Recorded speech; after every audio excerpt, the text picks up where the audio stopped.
ಧ್ಯಾನ ಶ್ಲೋಕ 5. ವಸುದೇವಸುತಂ ದೇವಂ ಕಂಸಚಾಣೂರಮರ್ದನಂ ದೇವಕೀ ಪರಮಾನಂದಂ ಕೃಷ್ಣಂ ವಂದೇ ಜಗದ್ಗುರುಂ. ಜೀವನದಲ್ಲಿ ಕತ್ತಲು ಹೆಚ್ಚಾದಾಗ ಒಬ್ಬ ದೈವಿಕ ಗುರು ಸಾಕು. ಬೆಳಕಿಗೆ ಕರೆದೊಯ್ಯಲು ಇದೇ ಶ್ಲೋಕ ಅದರ ಮಹಿಮೆಯನ್ನು ಹೇಳುತ್ತದೆ.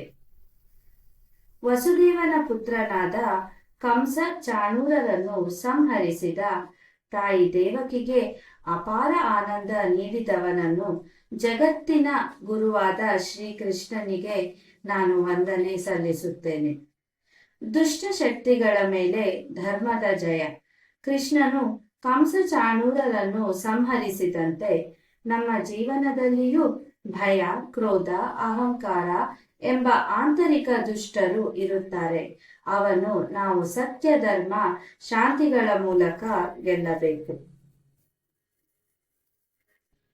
ಇದೇ ರೀತಿಯಲ್ಲಿ ಉಳಿದ ಶ್ಲೋಕಗಳು ಮತ್ತು ಪ್ರತಿ ಅಧ್ಯಾಯದ ಶ್ಲೋಕಗಳ ಅರ್ಥವನ್ನು ಕೂಡ ನಮ್ಮ ಚಾನೆಲ್ನಲ್ಲಿ ಹಂಚಿಕೊಳ್ಳಲಾಗುತ್ತದೆ.